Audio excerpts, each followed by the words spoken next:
pourquoi la liste s'appelle Genève? Parce que c'est quand même le début du programme, hein? Oui, est-ce que tu peux nous en dire un mot?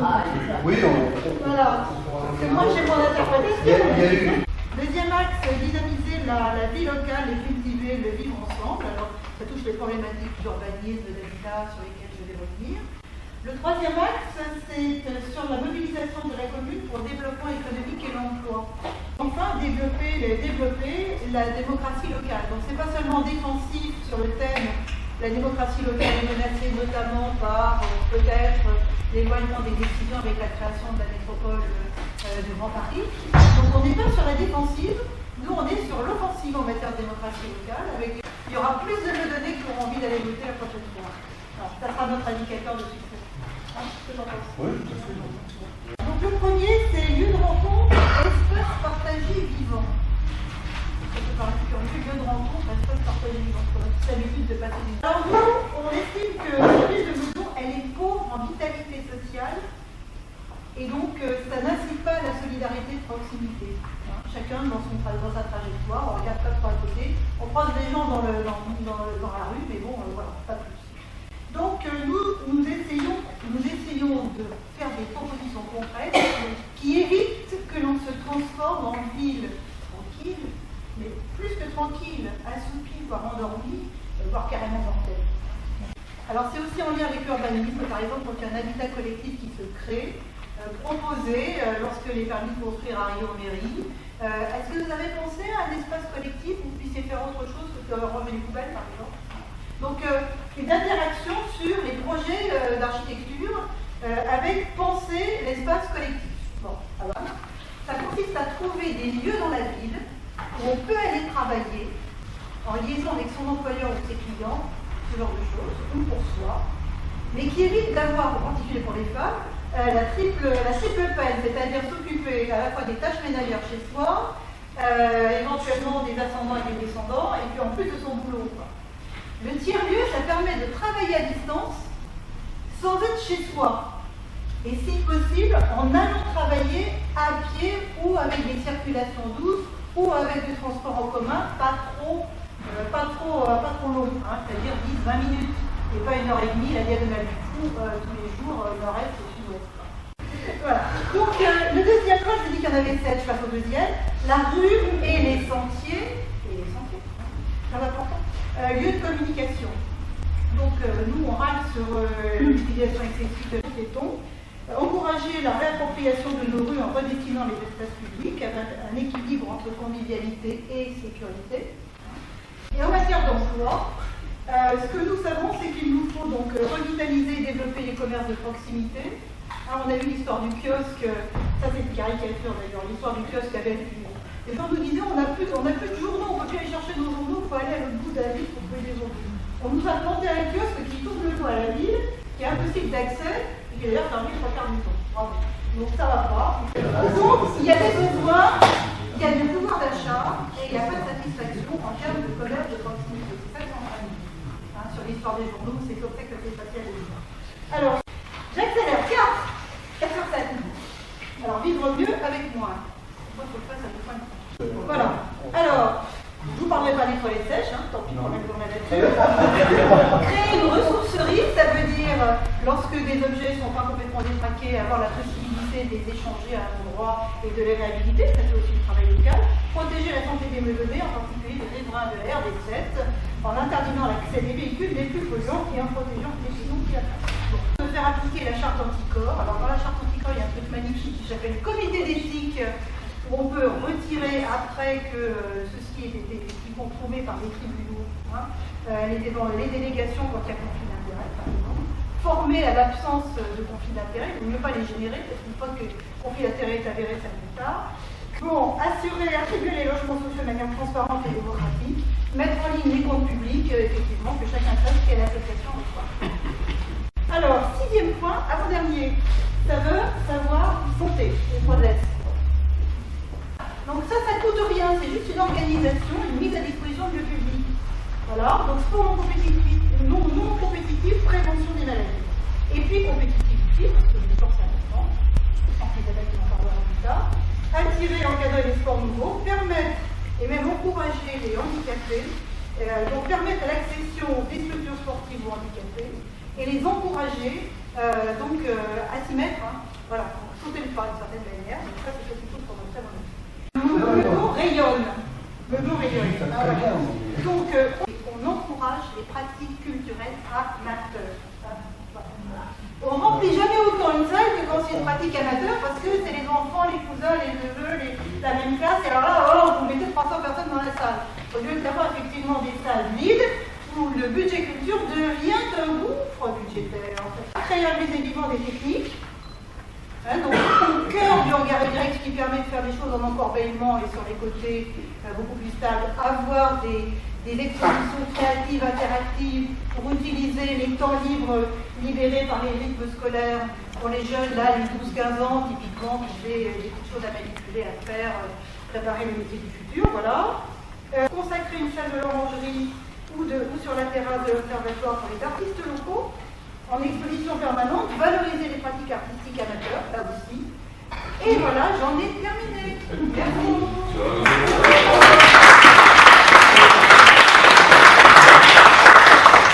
Moi, j'ai difficile de prendre la parole à Françoise, qui nous a présenté notre programme. Moi, j'ai le plaisir de présenter la liste parce que c'est un gros boulot. Je peux vous assurer de monter une liste de 43 personnes, 42 avec moi.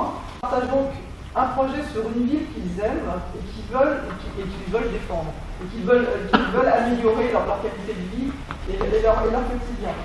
Donc, nous avons donc fait une liste de rassemblements, ça vous avez bien compris. Alors, on l'a appelé rassemblement de citoyens, moi je dirais des citoyens, mais surtout de meudonnais, parce que c'est ce qu'on est, on est tous meudonnaises et meudonnais dans le cœur. Ça fait 30 ans que je suis meudonnaise, donc je peux dire quand même, je peux parler aussi de ma ville parce que je la connais, et il y a beaucoup de personnes sur les listes qui sont pareilles. Et à 70% cette liste, sachez-le, elle est citoyenne en priorité. Il y a des gens qui font de la politique, mais je pense qu'à partir du moment où on s'occupe de sa ville, on fait de la politique. Donc tous nos policiers et nos policières font de la politique. Alors, la particularité de la liste, ce que je peux vous dire, c'est que ça serait, si j'étais âgé, je dirais de 7 à 77 ans, la particularité de cette liste, nous c'est de 18 à 77 ans. On a un très jeune policier qui est découvert que depuis quelques semaines. Et puis il y a aussi un policier, vraiment, je vais vous dire comment il est venu, parce que celui-là, je trouve c'est une petite anecdote, puis après je passerai quand je vois que le temps passe. On était devant le hôtel Loïc avec le cyclopousse et on va passer un monsieur qui mangeait un énorme gâteau, un énorme Saint-Honoré. Moi, il est 17h, j'avais vraiment envie du Saint-Honoré, donc je l'ai vers lui. J'ai dit, ah, il a l'air sympathique votre gâteau. Et puis on commence à engager la conversation sur la ville, etc. Il commence à me dire, ouais, moi je suis avec un joli accent américain, moi je suis meudonnais. Vous votez? Je lui ai dit, oui, je vote. Ah, vous avez votre carte d'électeur? Oui, alors là, je dis, oh, plus le gâteau, c'est bien. On va discuter. En fait, on s'est aperçu que c'était un écolo complètement convaincu, et en échangeant, au bout de 20 minutes, il m'a dit, ah, mais moi je viens sur votre liste, je suis subjugué. Et donc, c'était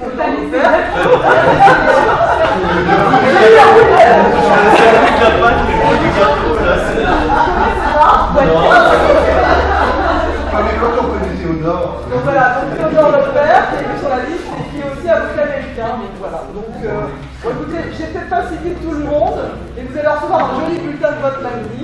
Je m'excuse pour ceux qui se sont, je pense que j'ai quand même Nicolas aussi, excuse-moi, Nicolas Lervier qui est ingénieur qui est là. Ah, mais si, je sais, j'ai fait exprès. Alors Daniel Mouranche, qui est là, c'est plus la peine qu'on se présente parce que je pense que sur la liste tout le monde le connaît. Alors pour moi c'est l'officier aussi, parce que c'est intéressant, je pense que c'est quelque chose que les gens ne connaissent pas. Donc Daniel est d'abord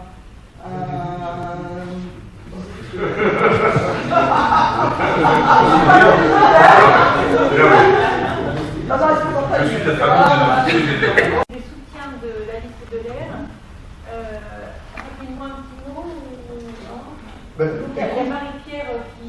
Marie-Pierre, oui, qui va un peu nous parler oui, disons que la liste, comme l'a très bien dit Isabelle, est constituée de, je crois, de 30... Comme on l'a écrit, les meudonnais qui veulent faire la politique localement sans forcément appartenir à un parti politique. Et on peut dire que sur cette liste, on le fait réellement.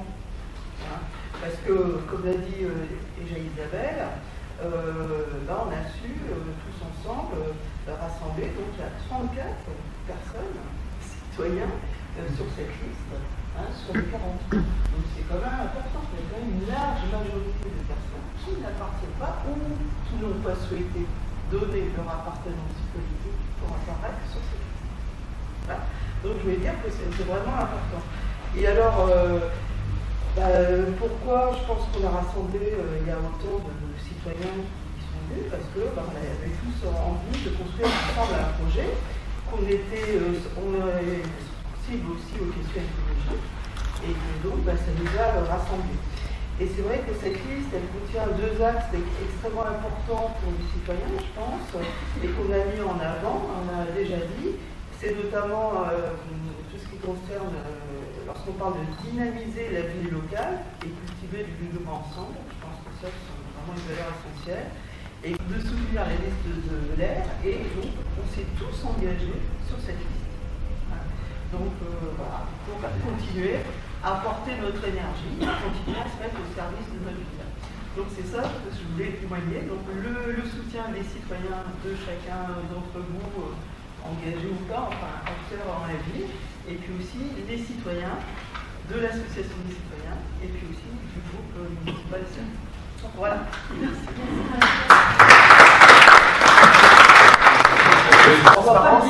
C'est très intéressant. Au Sénat, contrairement à ce qui se passe dans un conseil municipal, tout est publié, tout est accessible. Et le site du Sénat, alors c'est toujours un peu austère, mais vous y trouvez des mille. Je dis ça parce que souvent, quand on réfléchit à des sujets, nous, on a un groupe de travail d'administrateurs qui, à la demande des parlementaires, font par exemple des études comparées de la loi. Qu'est-ce qui se passe sur tel sujet, notamment dans les autres pays d'Europe? Eh bien, je peux vous dire que c'est passionnant. Parce que nous vivons avec des œillères très françaises. Et moi, très souvent, quand je fais des propositions chez un administrateur ou un responsable, il me dit attendez, monsieur le sénateur, on ne peut pas faire ça en France. Je dis pourquoi? Vous savez, le droit européen, je suis pas souple. Je suis membre aussi de la commission des affaires européennes, j'en suis secrétaire, mais je connais pas trop mal les questions européennes. Il y a tel pays et tel pays qui font ça. Et je les oblige. Et nos études comparées, c'est vraiment quelque chose. Parce que tout à l'heure, tu citais l'exemple du Canada, qui est un pays que je connais bien. C'est vrai qu'on a beaucoup à apprendre de la manière, surtout dont la politique se construit avec les citoyens. La gouvernance. La gouvernance, oui, mais la gouvernance, c'est devenu un terme très large. Mais moi, je dis, on parlait d'écologie politique. Pour moi, l'écologie, c'est bien sûr pointer, et vous le faites très bien, et vous avez raison, les questions de qualité de vie et les questions environnementales. Mais l'écologie, c'est une pensée d'écosystème. Dans un écosystème, il y a sur un territoire donné, ce qu'on appelle biotope et biocénose, des populations, des groupes, des espèces qui vivent et qui trouvent, ou pas, mais qui essaient de trouver des systèmes d'équilibre. Ça veut dire qu'on doit penser une société qui n'est pas une société classe contre classe ou riche contre pauvre, mais une société où chacun fait sa part. Et moi, je crois à une écologie aussi qui croit en l'entreprise. Parce que je pense qu'on ne fera pas la transformation écologique, cette révolution qui est urgente, compte tenu des urgences qu'on a, pas seulement climatiques, environnementales, sur la biodiversité, sur la nécessité de recréer d'autres types d'activités moins gourmandes, plus sobres, mais aussi qui satisfassent aux besoins des gens. On est obligé de trouver, et on doit travailler aussi bien avec les entreprises, les associations, et établir une sorte de dialogue permanent. Mais pour qu'il y ait un dialogue, il faut que tout le monde soit représenté. Je pense que le département aujourd'hui, d'ailleurs, il ne remplit pas sa fonction. Quand on regarde ce qui se passe sur l'urbanisme du bureau dans les Hauts-de-Seine, vous avez l'État des Arts qui fait des études, qui a 300 000 mètres carrés de logements, de bureaux vides. Il y en a 3,8 millions de mètres carrés de bureaux vides en Ile-de-France. Et ils font des études en transformation en disant ah oui, on a l'ancienne tout, mais qui ne regardent même pas déjà l'ensemble du département avec les projets, l'immobilier du bureau qui fleurissent absolument partout, en pleine crise. D'accord, oui, on va aller voir un mot.